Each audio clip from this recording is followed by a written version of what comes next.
My dear friends, आप सबका definitely positive में स्वागत है। तो जैसा कि आप जानते हैं कि मैंने एक लेक्चर सीरीज शुरू की है जिसमें मैं daily the Hindu, Rajasthan Patrika, Indian express और जो भी इंपॉर्टेंट न्यूज आर्टिकल है specially RAS aspirants and RPSC aspirants के लिए उन सबको कवर करती हूँ।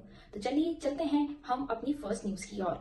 पर उससे पहले मैं आपसे रिक्वेस्ट करती हूँ कि प्लीज आप चैनल को सब्सक्राइब करें, जिससे मुझे और मोटिवेशन मिलेगा इसी तरह का एजुकेशनल कंटेंट बनाने के लिए। क्योंकि आप समझ सकते हैं इतने सारे आर्टिकल्स को डेली पढ़ना और उससे important exam point of view से जो इंपॉर्टेंट न्यूज आर्टिकल्स है उनको सेग्रीगेट करके शॉर्ट नोट्स बनाना काफी टाइम कंज्यूमिंग प्रोसेस है। तो प्लीज मेरी इस मेहनत में आप सपोर्ट करें और चैनल को सब्सक्राइब करें। तो जैसा कि आप स्लाइड में देख सकते हैं कि न्यूज है 2 years to shift to new minimum age of marriage. तो ये न्यूज बेसिकली रिलेटेड है चाइल्ड मैरिज से और जो एक जया जेटली कमेटी बनी थी 2020 में उससे रिलेटेड। तो उसमें क्या कहा गया था उसके बारे में मैं आपको बताती हूँ और इसके लिए क्या प्री रिक्विजिट, क्या पहले से आपको इन्फॉर्मेशन पता होनी चाहिए, वो भी हम डिस्कस करेंगे। इसी से रिलेटेड एक और आर्टिकल पब्लिश हुआ था कि जो एजुकेटेड वुमेन है क्या उनकी एज, जो मैरिज एज है वो बढ़ गई है, क्या वो लेट शादी कर रही है। इससे रिलेटेड भी एक आर्टिकल द हिंदू में पब्लिश हुआ था। तो हम चाइल्ड मैरिज और मैरिज एक्ट से रिलेटेड जितनी भी न्यूज है, जितनी भी उससे इंपॉर्टेंट इन्फॉर्मेशन है वो सारी कवर करते हुए चलते हैं। तो देखिए, सबसे पहले मैं आपको बताती हूँ कि ये जो न्यूज है ये रिलेटेड है जो एज ऑफ मैरिज है, विमेन की एज ऑफ मैरिज, जो कि स्पेशल मैरिज एक्ट और जो हमारा prevention of child marriage act 2006 है, उन दोनों के अंतर्गत जो विमेन की मैरिज एज है वो 18 इयर्स डिसाइड हो रखी है और मेल की मैरिज एज 21 इयर्स है। तो जो जया जेटली कमेटी बनी थी 2020 में, उसमें ये डिसाइड किया गया था कि एक्चुअली उसमें ये डिस्कस कर रहे थे कि क्या विमेन की जो एज है, मैरिजेबल एज, वो 18 ईयर्स से बढ़ा के 21 ईयर्स कर देनी चाहिए। मतलब क्या मेल और फीमेल दोनों की एज को बराबर कर देना चाहिए। तो उसी पे इस पे डिस्कशन हो रहा था। तो मैंने आपको ये बता दिया कि इन दोनों में जो हमारा स्पेशल मैरिज एक्ट है और prevention of child marriage act है, उनमें अभी 18 ईयर्स ही एज है और अभी उसमें कोई संशोधन नहीं हुआ है। पर उसको लेके काफी रिपोर्ट्स भी पब्लिश हुई है। For example international food policy research institute जो है उसने एक रिपोर्ट पब्लिश की है जिसने ये कहा है कि अगर जो विमेन की एज है 19 ईयर्स से कम, जिस विमेन की एज 19 ईयर्स से कम है और अगर वो किसी चाइल्ड को जन्म देती है, किसी बच्चे को जन्म देती है, तो उस बच्चे के कुपोषित और स्टंटेड होने की प्रोबेबिलिटी 5% ज्यादा होती है बजाय ऐसी माताओं की जिनकी एज 21 साल से ज्यादा है। तो वो 5% ज्यादा कुपोषित बच्चे पैदा हो सकते हैं इस रिपोर्ट के अकॉर्डिंग। और अगर हम 25 साल से ज्यादा उम्र की माताओं की बात करें तो उनसे 11% ज्यादा कुपोषित बच्चे पैदा हो सकते हैं अगर माताओं की एज 19 साल से कम है। तो ये international food policy research institute की रिपोर्ट थी। उसमें भी यही कहा गया है कि ज्यादा अगर मैरिजेबल एज होती है तो उससे बच्चों में अच्छी ग्रोथ होने की पॉसिबिलिटी भी बढ़ जाती है, उनके कुपोषित होने की संभावनाएं कम हो जाती है। इसके साथ में विमेन एम्पावरमेंट भी बढ़ता है, क्योंकि विमेन अगर एजुकेशन को अचीव करेगी तो उनकी एम्पावर होने की प्रोबेबिलिटी भी बढ़ जाएगी, उनके इकोनॉमिकली साउंड और सोशल स्टेटस उनका जो है समाज में वो भी बढ़ जाएगा। तो इस तरीके से हम देख सकते हैं ज्यादा एज में अगर शादी होती है विमेन की तो उसके क्या क्या फायदे हो सकते हैं।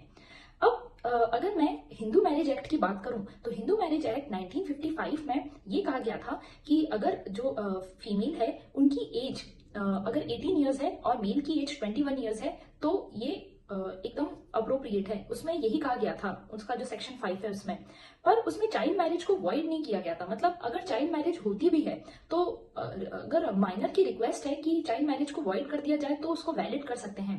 सिमिलरली जो मुस्लिम पर्सनल लॉ है उसमें अगर जो माइनर है वो अगर पिबर्टी को भी अचीव कर लेते हैं तो भी उनकी मैरिज करना वैलिड होता है।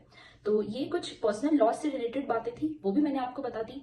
अब मैं आपको बताती हूँ कि इंडिया में चाइल्ड मैरिज से रिलेटेड और क्या क्या रूल्स हैं। तो पहला रूल है पॉक्सो एक्ट। पॉक्सो एक्ट है prevention of child sexual offence act. तो ये आया था 2012 में, जिसमें ये कहा गया था कि 14 इयर्स से कम एज के जो बच्चे हैं उनकी यदि मैरिज होती है या कोई सेक्सुअल ऑफेंस होता है या कोई पेनिट्रेटिव सेक्सुअल ऑफेंस या सेक्सुअल असॉल्ट भी होता है तो ये जो ऑफेंस है ये नॉन बेलेबल होगा और कॉग्निजेबल ऑफेंस होगा। नॉन बेलेबल और कॉग्निजेबल ऑफेंस का ये मतलब होता है कि पुलिस बिना अरेस्ट वारंट की भी ऐसा जो भी कृत्य करता है उसको गिरफ्तार कर सकती है बिना अरेस्ट वारंट की। तो ये पॉक्सो एक्ट से रिलेटेड कुछ जानकारी थी। फिर prevention of child marriage act 2006, इसमें ये होता है 14 से 18 इयर्स की एज के बीच में अगर शादी होती है किसी भी माइनर की तो स्पेशली विमेन की, तो इसमें इम्प्रिजनमेंट भी हो सकता है और फाइन भी लग सकता है। तो ये इन दोनों एक्ट से रिलेटेड कुछ जानकारी थी। तो इंडिया में चाइल्ड मैरिज के केसेस अगर मैं बताऊं आपको 2020-21 में तो वो 23.3% है, परंतु अगर हम इंडिया की पॉपुलेशन की बात करें तो 141 करोड़ है, तो उसमें 23.3% केसेस काफी हाई केसेस है चाइल्ड मैरिज के। पर अगर मैं 2005-6 से इसका कंपैरिजन करूं तो ये काफी डिक्रीज हो गया है, क्योंकि 2005-6 में इंडिया में चाइल्ड मैरिज के केसेस 47.4% थे, तो उससे तो ये काफी कम हो चुका है और ये डिक्रीजिंग ट्रेंड पे भी है।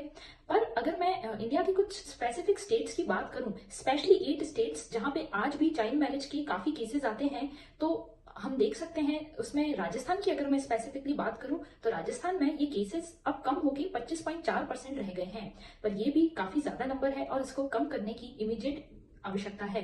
और अगर मैं यूनिसेफ की जो रिपोर्ट है उसको बताऊं तो विश्व परिप्रेक्ष्य में आज भी 12 million per year child marriages के केसेस आते हैं।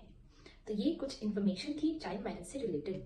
अब नेक्स्ट न्यूज है, wait continues in Tamil Nadu for centres pension tribunal. अब इस तरीके की जो न्यूज आती है वो बेसिकली हम कह सकते हैं नेशनल न्यूज है, तो ये आरपीएससी या आरएस में कैसे इंपॉर्टेंट हो सकती है उसके बारे में हम डिस्कस करते हैं। तो देखिए, जो पेनियार रिवर है ये बेसिकली कर्नाटका के नंदी हिल से ओरिजिनेट होती है और तमिलनाडु में बहती हुई बे ऑफ बंगाल में गिर जाती है। अब ये तो इस नदी के बारे में हुआ, और ये जैसे बेंगलुरु, होसूर इस प्रकार के शहरों से गुजरती है तो ये काफी पोल्यूटेड भी हो गई है, और इस नदी की तमिलनाडु और कर्नाटका वहां दोनों ही स्टेट्स में काफी इंपॉर्टेंस है। अब न्यूज में ये बात बता रखी है, अब हमें एग्जाम पॉइंट ऑफ व्यू से क्या पढ़ना है वो हम समझते हैं। तो इसमें हमें समझना होगा inter state river water dispute, ये जो है ये हमारे पॉलिटी के अंदर आता है, यानी कि दो स्टेट्स के बीच में अगर रिवर को लेके या पानी को लेके कोई डिस्प्यूट होता है, कोई कॉन्फ्लिक्ट होता है, तो उसे कैसे रिजॉल्व किया जाता है उसके बारे में हम समझते हैं। तो सबसे पहले हम ये देखते हैं कि वाटर हमारे कॉन्स्टिट्यूशन में, हमारे संविधान में जो जल है वो जो स्टेट लिस्ट, जो हमारी 3 सूचियां होती है, स्टेट लिस्ट, यूनियन लिस्ट और कॉन्करेंट लिस्ट, जो हमारा शेड्यूल 7 है उसमें ये तीनों लिस्ट आती है। तो इसकी जो स्टेट लिस्ट है उसकी एंट्री 17 है, उसमें वाटर आता है और इस पे स्टेट लेजिस्लेट कर सकती है, यानी स्टेट उस पे कानून बना सकती है अपने क्षेत्र की नदियों पर। अब इसकी जो एंट्री 56 है, यूनियन लिस्ट की एंट्री 56, पहले हमने बात की थी एंट्री 17 ऑफ स्टेट लिस्ट, और अब हम बात कर रहे हैं यूनियन लिस्ट की एंट्री 56। उसमें क्या है कि जो यूनियन है यानी जो सेंटर है वो उस पे कानून बना सकती है, किस पे, यदि 2 या 2 से ज्यादा स्टेट्स के बीच में किसी नदी को लेके कोई लड़ाई होती है या जल के डिस्ट्रीब्यूशन, उसके यूज या फिर उसको कैसे डिस्ट्रीब्यूट करना है, उस पर अगर कोई कानून बनाना है तो उस पर पार्लियामेंट कानून बना सकती है, और ये चीज आती है आर्टिकल 262 में। अब आर्टिकल 262 के अंतर्गत ही पार्लियामेंट ने एक एक्ट बनाया था, रिवर बोर्ड एक्ट 1956। उसमें ये कहा गया था कि यदि अगर 2 या 2 से ज्यादा स्टेट्स के बीच में वाटर को लेके कोई डिस्प्यूट होता है तो उस केस में एक बोर्ड का निर्माण किया जा सकता है। सारे स्टेट्स मिलके, जो भी इस डिस्प्यूट में इन्वॉल्व है, रिवर वाटर डिस्प्यूट में, वो स्टेट्स मिलके इस बोर्ड के मेंबर बन सकते हैं और उसके बाद में उन सबकी आपसी रजामंदी से वाटर डिस्प्यूट को सॉल्व किया जा सकता है। वैसे अभी तक कोई भी बोर्ड नहीं बना है, पर इस एक्ट के जो हमारा रिवर बोर्ड एक्ट है 1956, उसके अंतर्गत ऐसा बोर्ड का निर्माण किया जा सकता है यदि पार्लियामेंट चाहे तो। अब आर्टिकल 262 में ही एक और एक्ट है, inter state water dispute act 1956। अब इसमें क्या होता है कि यदि 2 या 2 से अधिक स्टेट्स के बीच में कोई डिस्प्यूट होता है तो वो स्टेट्स सेंटर के पास जा सकते हैं और वो कह सकते हैं कि एक ट्रिब्यूनल का निर्माण किया जाए, और यदि सेंटर चाहे, यदि हमारी पार्लियामेंट या संसद चाहे कि वो इस पे कानून लाना चाहती है तो वो इसके लिए ट्रिब्यूनल का निर्माण कर सकती है। अब उस ट्रिब्यूनल में क्या रहता है, उस ट्रिब्यूनल में रहते हैं सुप्रीम कोर्ट के एक जज, एक सिटिंग जज सुप्रीम कोर्ट के, एक चीफ जस्टिस ऑफ इंडिया और 2 जजेस या तो सुप्रीम कोर्ट से या हाई कोर्ट से। तो टोटल कितने मेंबर हुए, 4, एक सीजेआई, एक सिटिंग जज सुप्रीम कोर्ट के, 2 जजेस या तो सुप्रीम कोर्ट के या हाई कोर्ट के, ये इस ट्रिब्यूनल के मेंबर्स हो सकते हैं। फिर वो आपस में सारी इंफॉर्मेशन को लेके किसी पर्टिकुलर रिवर के ऊपर एक्ट ला सकते हैं। तो ये कुछ बैकग्राउंड इन्फॉर्मेशन थी कि इंटर स्टेट वाटर डिस्प्यूट होता है तो उसमें आपको क्या क्या चीजें पता होनी चाहिए। तो ये मैंने आपके एग्जाम पॉइंट ऑफ व्यू से चीजें बता दी है, और उसके रिगार्डिंग जो मैंने खुद ने शॉर्ट नोट्स बनाए थे वो भी अटैच कर रहे हैं, वो आप इन स्लाइड्स में देख सकते हैं। अब अब नेक्स्ट जो है वो भी वाटर से रिलेटेड ही है कि 500 गांवों के लिए स्वच्छ जल की सुविधा इन दो माँ बेटों ने शुरू की है, जो कि गुड़गांव के रहने वाले हैं। इन्होंने एक स्टार्टअप शुरू किया है और उसके द्वारा स्वच्छ जल की उपलब्धता 500 गांवों में करवाई जा रही है। तो उससे पहले हम अगर इसमें देखें कि और हमें क्या इन्फॉर्मेशन पता होनी चाहिए, तो इस आर्टिकल में जैसे कहा गया है कि 500 गांवों में जल की सुविधा ये उपलब्ध तो करवाएंगे। साथ ही अगर हम जो वर्ल्ड बैंक है उसकी रिपोर्ट देखें तो भारत की पॉपुलेशन 16% है और स्वच्छ जल की उपलब्धता केवल 4% ही है। तो स्वच्छ जल जो हम कह सकते हैं वो काफी जरूरी है सभी लोगों तक पहुंचना। उसके लिए सरकार द्वारा जल जीवन मिशन भी चलाया जा रहा है और उसी की डायरेक्शन में जो ये स्टार्टअप आया है ये भी काफी अच्छा स्टार्टअप है, क्योंकि इसमें आर्टिफिशियल इंटेलिजेंस का यूज हो रहा है और सोलर पावर प्लांट का यूज हो रहा है, जिससे कि ये इन्होंने वाटर एटीएम बनाया है और वाटर एटीएम के द्वारा 25 पैसे पर लीटर पानी उपलब्ध करवाया जाएगा। सिर्फ 25 पैसे पर लीटर की रेट में लोगों को पानी की उपलब्धता होगी और ये 500 से अधिक गांवों में वाटर एटीएम लगाया जाएगा। तो ये इससे रिलेटेड कुछ इंफॉर्मेशन थी और ये इस तरीके की जो न्यूज होती है ये आप जो वाटर पॉल्यूशन हो गया या जल से रिलेटेड या फिर कोई टेक्नोलॉजी से रिलेटेड या क्लीन एनर्जी से रिलेटेड कोई भी इस तरीके के सवाल आते हैं तो उसमें आप ये इनोवेटिव सॉल्यूशन दे सकते हैं। इस तरीके के सॉल्यूशन आप अपने इंटरव्यू में भी दे सकते हैं, आप अपने मेंस के पेपर में भी लिख सकते हैं, तो आपके मार्क्स बहुत ड्रास्टिकली इंप्रूव होंगे और ये दूसरे लोगों से काफी अलग लगेंगे। अब नेक्स्ट न्यूज है कि लीबिया से 2.5 टन यूरेनियम गायब हो गया है, तो उससे परमाणु हथियार बनाने की आशंका बढ़ गई है। अब इस प्रकार की जो न्यूज आती है ये इंटरनेशनल न्यूज होती है जो आपकी इंटरनेशनल रिलेशंस में कवर होता है। अब इसमें इस न्यूज को मैं एक और द हिंदू का आर्टिकल है उससे भी कनेक्ट करके आपको एक्सप्लेन करूंगी। तो सबसे पहले तो हम इस न्यूज के बारे में देखते हैं कि इसमें क्या कहा गया है। तो जो लीबिया है वो एक अफ्रीकन कंट्री है। आप जैसे इस स्लाइड के मैप में देख सकते हैं, मैंने ऊपर ये मैप ड्रॉ किया है।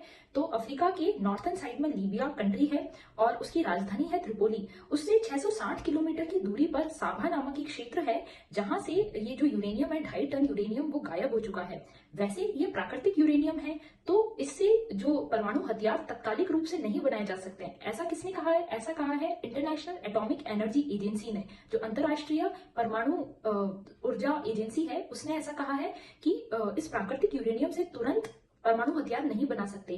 पर परमाणु हथियार बनाने के लिए भी इसका एक प्रोसेस होता है कि पहले जो ठोस यूरेनियम होता है उसको गैस में कन्वर्ट किया जाता है, उसके बाद में उसको सेंट्रीफ्यूज में डाला जाता है और सेंट्रीफ्यूज से होते हुए परमाणु का जो ये यूरेनियम होता है उसका कंजर्व किया जाता है, उसका संवर्धन होता है और संवर्धन होने के बाद ये ईंधन में कन्वर्ट होता है और ईंधन बनने के बाद ही ये परमाणु हथियार का रूप ले सकता है। तो ऐसा परमाणु हथियार बनाने का काफी लॉन्ग प्रोसेस होता है। पर ये इतने ज्यादा क्वांटिटी में जो यूरेनियम गायब हुआ है ये काफी एक कंसर्निंग इशू है और विश्व के परिप्रेक्ष्य में भी एक कंसर्निंग इशू है, क्योंकि अगर ये यूरेनियम किसी आतंकवादी संगठन के हाथ लगता है तो काफी इसके खतरनाक कॉन्सिक्वेंसेस हो सकते हैं। क्योंकि अगर मैं लीबिया के बारे में बात करूं तो लीबिया में 1970 के दशक में जो तानाशाह गद्दाफी थे उनका शासन था और उस वक्त उन्होंने जो परमाणु हथियार बनाने का जो कार्यक्रम है वो शुरू किया था, वो काफी समय तक चला था। पर 2003 में जब यूएस आर्मी आ गई थी उन्होंने ये जो परमाणु हथियार बनाने का जो काम था वो बंद करवा दिया था लीबिया में। पर अब जो ये साभा नामक क्षेत्र है वो स्वचलित लीबियन नेशनल आर्मी के अंतर्गत आता है, तो अब उस पे जो लीबिया की गवर्नमेंट है उसका कंट्रोल नहीं है। इसीलिए इसके चांसेस हैं कि अब इस प्राकृतिक यूरेनियम के गायब होने से परमाणु हथियार बनने की आशंका और बढ़ सकती है। और जो एक नॉन प्रोलिफरेशन ट्रीटी थी उसमें ये कहा गया था कि जो परमाणु हथियार है और जो परमाणु जो यूरेनियम और इस तरीके की जो प्लूटोनियम जो चीजें हैं जो परमाणु हथियार या न्यूक्लियर वेपन्स बनाने में यूज आते हैं उनका उपयोग वैश्विक परिप्रेक्ष्य में कम से कम हो। पर अब हम आगे देखते हैं कि इसका और क्या इफेक्ट हो सकता है और जो नेक्स्ट न्यूज है उससे हम और इसको लिंक कर सकते हैं।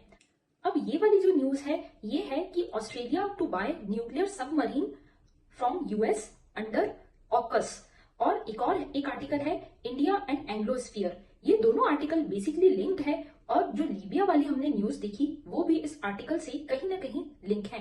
हम समझते हैं कि ये कैसे लिंक है और ये आपके एग्जाम के लिए कैसे इंपॉर्टेंट है। तो उससे पहले हम ये देखते हैं कि ऑकस आखिर क्या होता है। तो ऑकस एक रीजनल ग्रुपिंग है ऑस्ट्रेलिया, यूके और यूएस की। बेसिकली ये ट्राइलेटरल सिक्योरिटी पार्टनरशिप है, यानी 3 कंट्रीज के बीच में एक सिक्योरिटी पार्टनरशिप है इंडो पैसिफिक रीजन में। और ये रिसेंटली 2021 में ये एक ग्रुप है वो बना है। इसका मेन पर्पस है कि जो टेक्नोलॉजी है उसको शेयर करना, स्पेशली न्यूक्लियर सबमरीन और सबमरीन्स और आर्टिफिशियल इंटेलिजेंस हो गया, और जो डेवलपिंग टेक्नोलॉजीज है जैसे जो इमर्जिंग टेक्नोलॉजीज हम कहते हैं, रोबोटिक्स हो गया, इन सारी टेक्नोलॉजीज को आपस में शेयर करना, यही इस ग्रुप का मेन पर्पस है।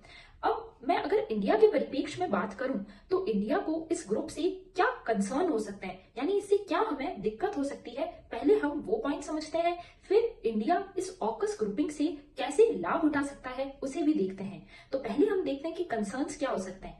सबसे पहला कंसर्न है रीजनल सिक्योरिटी का। तो जो इंडो पैसिफिक रीजन है उसमें रीजनल सिक्योरिटी के चांसेस और उसकी जो रीजनल इनस्टेबिलिटी है उसके चांसेस बढ़ सकते हैं, क्योंकि जो चाइना है वो ये मानता है कि ऑकस और जो क्वाड ग्रुपिंग है वो कहीं ना कहीं इंडो पैसिफिक रीजन में जो एक बैलेंस है उसको बिगाड़ सकता है, क्योंकि चाइना के हिसाब से ऑकस ग्रुपिंग जो न्यूक्लियर सबमरीन और न्यूक्लियर पावर्स के ऊपर मेन जोर देगा, तो इससे उस एरिया की रीजनल सिक्योरिटी इम्बैलेंस हो सकती है। सेकंड चीज है डिप्लोमेटिक रिलेशंस। तो डिप्लोमेटिक रिलेशन इंडिया के से इसीलिए अफेक्ट हो सकते हैं क्योंकि इसमें बेसिकली 3 कंट्रीज है, ऑस्ट्रेलिया, यूके और यूएस। तो इस वजह से जो दूसरी कंट्रीज है इंडो पैसिफिक रीजन में, जैसे इंडिया, साउथ कोरिया, जापान, जो बेसिकली यूएस की ही एलीज है, उन पे अफेक्ट हो सकता है, क्योंकि जो यूएस है वो इंडिया, साउथ कोरिया और जापान का भी काफी अच्छा दोस्त है, और अगर वो यूके और ऑस्ट्रेलिया के साथ ही इस पे काम करेगा तो कहीं ना कहीं जो इंडिया के, साउथ कोरिया के और जापान के जो डिप्लोमेटिक रिलेशंस है वो कहीं ना कहीं साइडलाइन हो सकते हैं।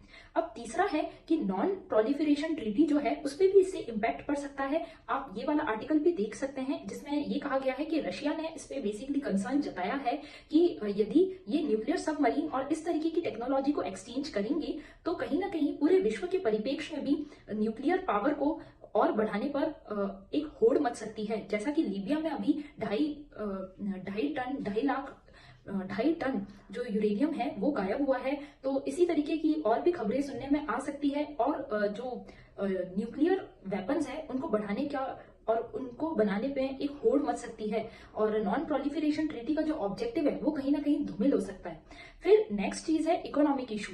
तो इंडिया जो है वो आज की डेट में ऑस्ट्रेलिया को काफी वेपन्स और काफी डिफेंस सेक्टर में उसके साथ में काफी कोलैबोरेट करता है, तो कहीं ना कहीं इंडिया के इकोनॉमिक इंटरेस्ट भी इससे अफेक्ट हो सकते हैं, क्योंकि यूएस और जो यूके है उनके पास में न्यूक्लियर सबमरीन की टेक्नोलॉजी है, इंडिया के पास में भी न्यूक्लियर सबमरीन की टेक्नोलॉजी है और न्यूक्लियर सबमरीन है, पर ऑस्ट्रेलिया के पास आज की डेट में ये टेक्नोलॉजी नहीं थी। तो ऑस्ट्रेलिया यदि यूएस से टेक्नोलॉजी लेता है तो कहीं ना कहीं इंडिया के इकोनॉमिक इंटरेस्ट इससे साइडलाइन हो सकते हैं। तो ये थी इंडिया की कुछ कंसर्न। अब इंडिया इससे क्या फायदा उठा सकता है, या इंडिया के लिए क्या आइडियल स्ट्रेटेजी होगी या वे फॉरवर्ड होगा जिससे इंडिया भी इससे कुछ अपने जियोपॉलिटिकल इंटरेस्ट को कैसे इंडिया देख सकता है वो हम समझते हैं। तो पहली चीज है कि इंडिया को एंग्लोस्फीयर को इम्ब्रेस करना होगा। अब एंग्लोस्फीयर ये होता है कि जो इंग्लिश स्पीकिंग कंट्रीज है जैसे कि ऑस्ट्रेलिया, यूके, कनाडा और Australia, UK, Canada, US and जो न्यूजीलैंड है, इन कंट्रीज में इंग्लिश को बोला जाता है, और यहाँ का जो लीगल सिस्टम है वो इंडिया से काफी सिमिलर है। तो इंडिया इस क्षेत्र में इन कंट्रीज के साथ कोलैबोरेट कर सकता है और जो अभी रिसेंट अपॉर्चुनिटीज है उनको ग्रैब कर सकता है। नेक्स्ट चीज है कि इंडिया को अभी जो ऑकस है उसके साथ में जुड़ के काम करने की जरूरत है। तो इंडिया इसके लिए कोशिश कर सकता है कि वो ऑस्ट्रेलिया के साथ अपने रिलेशंस और स्ट्रॉन्ग करे, जिससे कि जो भी नई अपॉर्चुनिटी डेवलप हो रही है उसका वो लाभ उठा सके। यूएस भी यही चाहता है कि इंडो पैसिफिक रीजन में जो उसकी मित्र देश हैं जैसे इंडिया, साउथ कोरिया, जापान, वो भी उसके साथ आए और उसके साथ काम करें। तो इंडिया भी इस अपॉर्चुनिटी का फायदा उठा सकता है। इसके अलावा इंडिया को एक बैलेंस भी मेंटेन करना होगा, क्योंकि यदि वो ऑकस के साथ कार्य करता है तो जो वो रीजन है इंडो पैसिफिक, उसमें इंडिया को फ्रांस, रशिया और जो दूसरी कंट्रीज है उनके साथ में भी अपने रिश्तों को बैलेंस करके चलना होगा। और नेक्स्ट चीज है कि इंडिया को जो रीजनल जो छोटे देश हैं, स्मॉल कंट्रीज हैं, उनके भी स्पेशली जो एशियन कंट्रीज है उनके हितों को भी ध्यान में रखकर काम करना होगा, क्योंकि इंडिया आज की डेट में एक सॉफ्ट पावर के और एक सॉफ्ट लीडर के रूप में उभर रहा है। तो ये चीजें भी इंडिया को देखनी होगी। इस प्रकार से आप देख सकते हैं कि मैंने इस पर्टिकुलर आर्टिकल में जो कहा गया है उसके अलावा जो भी हमारे एग्जाम पॉइंट ऑफ व्यू से इंपॉर्टेंट पॉइंट्स हैं उसको भी मैंने डिस्कस कर लिया है। अब नेक्स्ट न्यूज है कि बच्चों के सपने होंगे साकार और प्रदेश भर में 66 यानी 66 लॉन्च पैड खुलेंगे। तो ये लॉन्च पैड क्या होते हैं और ये किस चीज को प्रमोट कर रहा है, इस आर्टिकल के बारे में चलिए समझते हैं। तो department of information and technology plus UNICEF ने साथ में मिलके इस आइडिया पे काम किया है, जिसमें प्रदेश भर में यानी स्टेट में टोटल 66 लॉन्च पैड्स खुलेंगे। लॉन्च पैड होते हैं इंक्यूबेशन सेंटर का छोटा रूप। इंक्यूबेशन सेंटर वो होते हैं जहां पर जो लेटेस्ट आइडियाज है और स्टार्टअप इकोसिस्टम है उसको प्रमोट किया जाता है। तो जो हर डिस्ट्रिक्ट में 2 इंक्यूबेशन सेंटर या फिर मैं कहूँ 2 लॉन्च पैड्स खुलेंगे, जो कि एक लॉन्च पैड स्कूल के बच्चों के लिए होगा और एक होगा कॉलेज एजुकेशन के लिए। तो हर डिस्ट्रिक्ट में 2 लॉन्च पैड्स होंगे और इससे 1800 से ज्यादा स्कूल्स जो है वो कवर होगी और उसके 30,000 बच्चों को जोड़ने का इसमें प्रावधान है।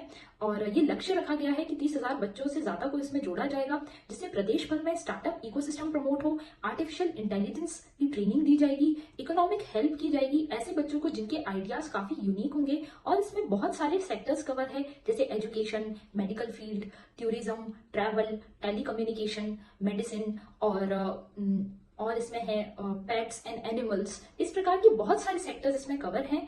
तो ये बच्चों के आइडियाज को, उनकी जो सोचने समझने की जो क्षमता है उसको भी काफी हद तक बढ़ाएगा। अब एक और न्यूज है कि शिक्षा, ये एक छोटी सी न्यूज है कि शिक्षा के जो क्षेत्र में जो उच्च शिक्षा है वहां पर जो शिक्षक जो संविदा पे थे उनको काफी शिक्षकों को अभी हटा दिया गया है। तो उसको लेके काफी बहस चल रही है विधानसभा में भी। और ये कहा जा रहा है कि जो टेम्परेरी शिक्षक थे जिनको संविदा पे लगाया था उनको फिर से लगाना चाहिए। तो इसका लॉन्ग टर्म सोल्यूशन क्या हो सकता है? तो अगर हम अभी देखें तो रिसेंटली अगर हमको तुरंत इसका सॉल्व करना हो तो सबसे पहली चीज ये होगी कि जो परमानेंट शिक्षक है वो लगने चाहिए, पर उससे पहले टेम्परेरी शिक्षक भी उच्च शिक्षा के लिए महत्वपूर्ण है, क्योंकि शिक्षकों की कमी रहेगी तो जो उच्च शिक्षा है वो एक उनका बच्चों का सिलेबस भी पूरा नहीं हो पाएगा और इससे जो एक पॉजिटिव एटमॉस्फेयर क्रिएट होता है कॉलेज में वो भी नहीं हो पाएगा। तो इसका लॉन्ग टर्म सोल्यूशन है परमानेंट टीचर्स। पर अगर हम टेम्परेरी सोल्यूशन की बात करें तो विद्या संबल योजना इसके लिए एक अप्रोप्रिएट सोल्यूशन है। अब नेक्स्ट न्यूज है NIOT to set up green self powered desalination plant in Lakshadweep. अब ये न्यूज है द हिंदू की और इसमें कहा गया है कि जो लक्षद्वीप है वहां पर डीसैलिनेशन प्लांट्स लगाए जा रहे हैं जो कि ग्रीन होंगे, ग्रीन टेक्नोलॉजी, यानी कि जो लीस्ट पोल्यूशन क्रिएट करें और उससे जो पोर्टेबल वाटर है, सी वाटर से पोर्टेबल वाटर उपलब्ध हो, उसके बारे में ये बेसिकली न्यूज आर्टिकल है। तो इसको जानने के लिए सबसे पहले चलिए हम समझते हैं NIOT क्या है और फिर जो LTTD इसमें जो टेक्नोलॉजी यूज की गई है लो टेम्परेचर थर्मल डीसैलिनेशन उसके बारे में भी समझेंगे, क्योंकि LTT low temperature thermal desalination technology पे प्रीवियस ईयर में एक क्वेश्चन आ रखा है और ये क्वेश्चन मेंस में भी आ सकता है, स्पेशली साइंस एंड टेक के पोर्शन में। तो चलिए इस आर्टिकल को समझते हैं। तो सबसे पहले NIOT है वो है national institute of ocean technology. ये बेसिकली ऑटोनॉमस इंस्टीट्यूट है मिनिस्ट्री ऑफ अर्थ साइंस के अंतर्गत। तो ये जो इंस्टीट्यूट है ये 1993 में स्टैब्लिश किया गया था और इसका मेन पर्पस ये है कि इंडिजीनियस टेक्नोलॉजी, यानी कि जो हमारे देश में जो टेक्नोलॉजी है उसी टेक्नोलॉजी का यूज करके जो इंजीनियरिंग प्रॉब्लम्स है पानी से रिलेटेड, जो ओशन से रिलेटेड, स्पेशली जो लिविंग और नॉन लिविंग ऑर्गेनिजम्स है उनकी प्रॉब्लम्स को इंजीनियरिंग प्रॉब्लम से सॉल्व करके जो एक्सक्लूसिव इकोनॉमिक जोन है, जो कि आप जानते हैं जो हमारा एक्सक्लूसिव इकोनॉमिक जोन है वो जो हमारी जो बॉर्डर है वाटर बॉर्डर उसके चारों ओर एक्सक्लूसिव इकोनॉमिक जोन होता है, जो कि हम कहें 2/3 ऑफ लैंड एरिया होता है। इंडिया की अगर हम बात करें तो उसके लिए exclusive economic zone 2/3 of land area है। तो उसमें जो भी वाटर से रिलेटेड प्रॉब्लम्स है, ओशन से रिलेटेड, उन सारी प्रॉब्लम्स को सॉल्व करने का काम NIOT का रहता है। तो NIOT ने अभी एक टेक्नोलॉजी डेवलप की है LTTD की, लो टेम्परेचर थर्मल डीसैलिनेशन की। उस टेक्नोलॉजी का यूज करके एक क्लीन उस टेक्नोलॉजी का यूज करके जो लक्षद्वीप की पॉपुलेशन है उनके लिए क्लीन वाटर, पोर्टेबल वाटर को बनाया जाएगा। इससे पहले वहां पे रिवर्स ऑस्मोसिस का यूज किया जा रहा था। रिवर्स ऑस्मोसिस का यूज करके ही 1 lakh litre per day water को बनाया जा रहा था वहां की लोकल पॉपुलेशन के लिए, लक्षद्वीप की लोकल पॉपुलेशन के लिए। अब एलटीटीडी का यूज होगा। उसमें क्या रहता है, इस टेक्नोलॉजी के बारे में मैं आपको बेसिक कुछ इन्फॉर्मेशन बताती हूँ। इसमें ये रहता है कि जो सरफेस वाटर है और वाटर जो डेप्थ में है उनके बीच में टेम्परेचर के डिफरेंस को लेके जो वेपर्स है वो क्रिएट की जाती है और उन वेपर्स को कंडेंस करके फ्रेश वाटर बनाया जाता है। अब कैसे होता है ये, चलिए देखते हैं इस पर्टिकुलर डायग्राम में। तो देखिए, ये डायग्राम मैंने खुद ने बनाया है आपको समझाने के लिए। इसमें ये है कि हम सबसे पहले सॉल्ट वाटर है, सबसे पहले हम ये देखते हैं कि जो टॉप टेम्परेचर होता है और जो बॉटम टेम्परेचर है, 600 फीट की जो डिस्टेंस है उसके नीचे जो बॉटम टेम्परेचर रहता है, उन दोनों टेम्परेचर का जो डिफरेंस है वो 15 डिग्री सेल्सियस रहता है। और जो और ये जो इन दोनों, ये है ओशन की बात कर रहे हैं, उसकी 600 फीट की डेप्थ पे टेम्परेचर 15 डिग्री सेल्सियस कम रहता है। अब क्या करते हैं कि एक टैंक के अंदर हॉट वाटर यानी कि जो सरफेस वाटर है उसको कलेक्ट किया जाता है, फिर हाई प्रेशर पे उससे को वेपराइज किया जाता है। तो जब उसे वेपराइज किया जाता है तो उसमें सॉल्ट नहीं आता, सिर्फ वेपर्स आती है, क्योंकि जो सॉल्टेड वाटर, जो ओशन वाटर है वो सॉल्टेड होता है। तो अगर उसे हाई प्रेशर पे वेपराइज किया जाएगा तो सिर्फ उसका सरफेस वाटर आएगा, उसमें सॉल्ट नहीं रहेगा, तो ये होगा फ्रेश वाटर। फिर उसे जो कोल्ड वाटर है, बॉटम से उस कोल्ड वाटर को भेजा जाता है और उससे कंडेंसेशन किया जाता है। कंडेंसेशन यानी कि उस वेपर को ठंडा किया जाता है जिससे कि फिर से हमें पानी उपलब्ध हो और ये पोर्टेबल वाटर को पीने के लिए यूज किया जाता है। तो ये मैंने एलटीटीडी जो टेक्नोलॉजी है उसके बारे में भी एक बेसिक इन्फॉर्मेशन आपको दे दी है। तो इस तरीके से ये आज की कुछ इंपॉर्टेंट न्यूज आर्टिकल्स थे। आई होप सो आपको ये आर्टिकल्स और इसमें जो भी मैंने इन्फॉर्मेशन दी है वो पसंद आई होगी। अगर आपको ये कंटेंट पसंद आया हो तो प्लीज आप लाइक, शेयर एंड कमेंट किया करें।